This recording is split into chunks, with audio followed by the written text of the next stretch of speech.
Oke. Terima kasih Bu Yul, tadi sudah kita masalah supervisi. Oke. Saya ingin tahu tanggapan jenengan tadi setelah di supervisi tadi. Tentang apa Pak?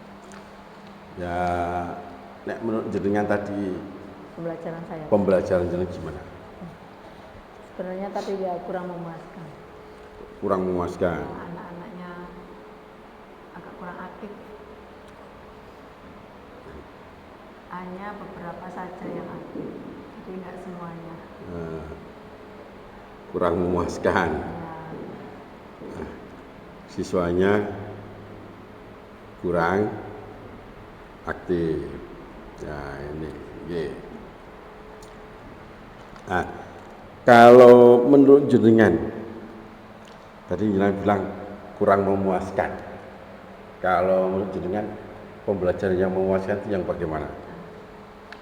Dari beberapa yang saya jelaskan tadi untuk pengukuran, ternyata ada beberapa siswa itu yang paham, banyak yang belum paham. Banyak yang belum paham. Jadi harus bisa mendetailkan lagi bagaimana cara mengukur menggunakan jangka sorong, karena memang ini agak sulit Pak untuk materi ini. Jadi memang harus memerlukan waktu yang agak lama. Nggak bisa langsung satu kali pertemuan bisa.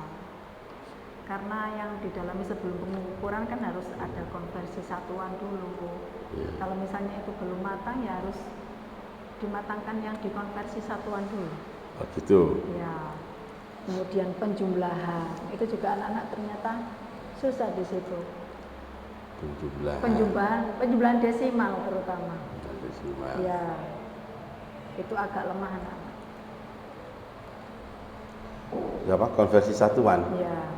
Konversi ya. Konversi satuan. Konversi satuan. Ya.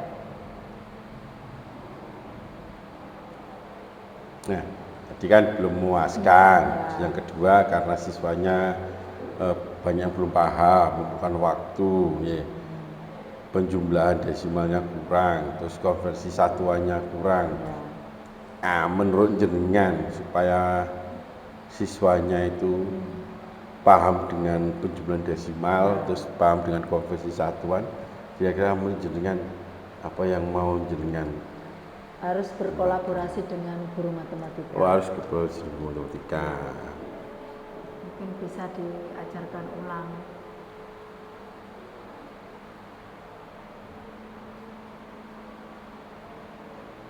Jadi dimantapkan dulu. Ya. Dimantapkan dulu di penjumlahan. Di penjumlahan. Baik itu penjumlahan, perkalian, yang desimal nih Pak. Penjumlahan, perkalian, desimal. Pembagian enggak nggih? Kenapa? Pembagian enggak? Enggak terlalu. Pembagian juga sih sebenarnya untuk yang konversi tadi. Pembagian. Ya. Bilangan desimal. Gara-gara tidak menguasai itu, jadinya anak-anak gak tertarik kayaknya. Oh, udah tertarik. Akhirnya kurang, gak iso. Oke. Lah, tadi Jenengan bilang harus berkolaborasi dengan guru matematika. Ya. Berkolaborasi. Nah, menurut jenengan, kira-kira jenengan mau berkolaborasi dengan guru matematika itu kira-kira bisa dilakukan kapan? Ya, menyesuaikan jamnya nanti. Barangkali untuk guru matematikanya waktunya misalkan jam pagi ketika saya kosong, mungkin bisa berdiskusi dengan guru matematika untuk menyisipkan materi penjumlahan itu. Nah, ini tidak tahu waktunya ya, kapan gitu, mau dilakukan besok atau 2 hari lagi atau nanti siang waktu ketemu guru matematika gitu, enggak ya? Tapi menurut saya berarti untuk kedepannya Pak, seharusnya di awal-awal. Ya harus di awal, ya.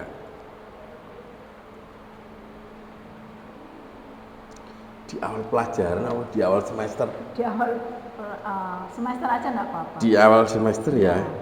Jadi sebelum masuk ke materi itu anak-anak dimantapkan dulu untuk itu. Oh.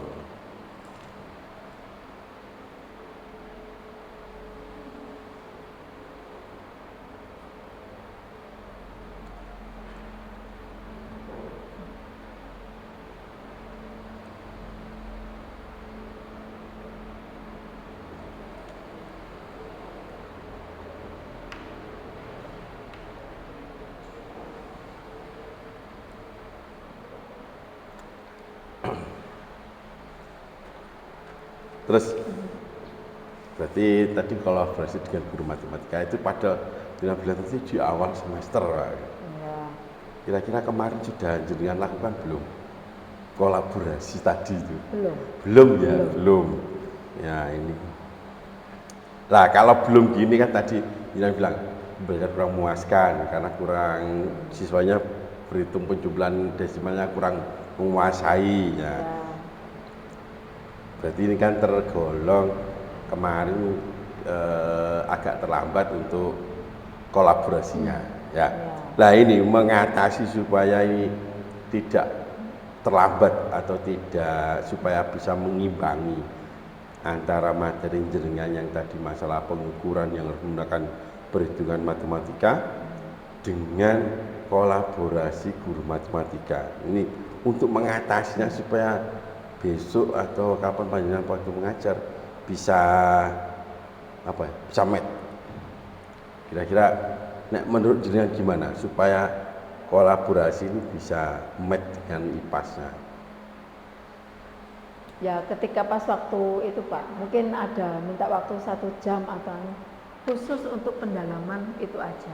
Khusus pendalaman. Ya. Pada saat jam matematika apa jam IPAS? Jam matematika saja. Jam matematika. Jadi ketika waktu saya IPAS, anak-anak sudah menguasai. Sudah menguasai. Iya. Nah ya itu makanya kan jenengan harus kolaborasi dengan guru matematika. Kapan kolaborasinya ini bisa dilakukan kapan? Misalnya hanya kolaborasi, hanya diskusi saja. Misalnya minta tolonglah kepada guru matematika. Tolong anak-anak untuk didalami untuk materi ini, misalnya seperti itu. Kan bisa nih. Nah ini yang saya tanyakan itu kapan? Kira-kira bisa diselipkan? Bisa dilakukan enggak hal itu? Tergantung guru matematikanya nih. Tergantung guru matematika.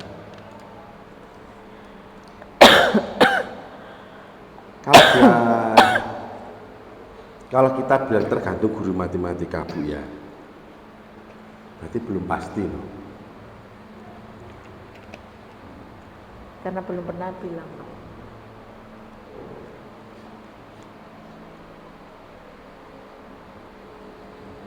Sebenarnya saya juga bisa mengatasi sendiri sih sebenarnya. Sebenarnya bisa mengatasi sendiri. Cuma ya saya khusus pendalaman itu dulu sebelum ke materi. Dengan diberikan banyak contoh latihan soal itu kan bisa. Antisipasi kalau misalnya guru matematikanya tidak mau, berarti harus saya bisa lakukan sendiri. Ya, berarti alternatif kedua. Ya. Oke. Berarti untuk mengatasi penjumlahan, pembagian, pengurangan di bilangan desimal sebenarnya jenengan bisa mengatasi sendiri. Bisa mengajari anak-anak sendiri. Bisa. Ini yang dicari Bu. Jadi, kira-kira jenengan mau mengajari anak-anak ini loh, kapan? Ya, sebelum materi ini. Sebelum materi ini ya. Sebelum praktek ke pengukuran. Sebelum praktek pengukuran. Guru IPAS memantapkan teori penjumlahan dan perkalian bilangan desimal. Nggih pun. Berarti secara tidak langsung ya. Persoalan panjenengan tadi anak tidak menguasai karena ini ya, karena penjumlahan perkalian dan lain-lainnya, akhirnya bisa jenengan atasi sendiri tanpa harus merepotkan guru yang lain. Ya. Oke. Nah, ini mudah-mudahan besok saat jenengan mau mengajar pengukuran lagi, tidak tahu di kelas yang satunya, kelas satunya, mungkin sebelum memulai pengukuran jenengan bisa memasukkan ke ini dulu apa? Ya. Materi penjumlahan dan pembagian itu. Ya. Ya. Jadi, saya tunggu besok. Nanti kalau masuk kelas mau praktek pengukuran lagi, saya ingin mantap apakah betul untuk yang sudah jenengan lontarkan tadi, saya sanggup, saya bisa mengajari sendiri itu dengan ajari sungguhan apa enggak gitu. Nanti besok kita lihat, ya. Ya mudah-mudahan jangan enggak lupa ya.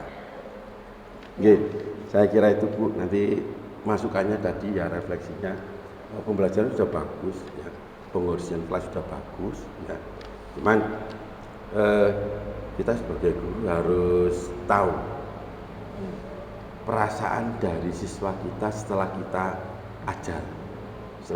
ajar materi yang tadi. Apakah mereka senang atau mereka bingung atau mereka tidak paham. Nah, ini yang harus kita tanyakan di akhir pembelajaran. Supaya apa? Kalau dari refleksi anak-anak itu misalnya, Pak, Bu, saya saya tadi yang untuk masalah ketelitian 0,02 saya kok masih bingung. Nah, ini nanti hasil refleksi itu bisa dipakai untuk penyampaian materi minggu depan sebelum memulai materi yang sesungguhnya gitu. Jadi refleksi ini penting. Menanyakan perasaan siswa setelah menerima materi ini itu sangat penting sekali. Selain itu juga untuk motivasi ibu sendiri. Oh, ternyata saya kalau mengajar anak-anak itu langsung paham. Oh, ternyata saya kalau mengajar anak belum paham. Lah, dari belum pahamnya ini bisa kita evaluasi lagi gitu. Jadi itu Bu, terima kasih sudah bersedia di observasi supervisi. Nanti kalau misalnya ingin diobservasi lagi, monggo. Tapi tujuannya bukan untuk observasi sesuai dengan jadwal supervisi, bisa minta diobservasi lagi atau supervisi lagi untuk pengembangan dan untuk mengetahui seberapa jauh jenengan kalau mengajar itu diterima dengan murid, menyenangkan atau tidak, mudah dipahami atau tidak. Terima kasih Bu, hari ini sudah memberikan waktu untuk mau disupervisi. Saya ucapkan terima kasih. Namun untuk sebagai bukti saya minta tanda tangan.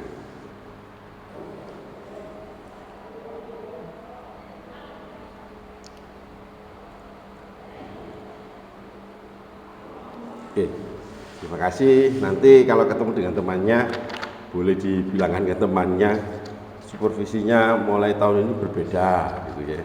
Tidak seperti kemarin-kemarin. Kalau sekarang harus direncanakan dulu, setelah itu baru dilaksanakan supervisi. Terima kasih waktunya. Bisa melanjutkan aktivitas yang lain.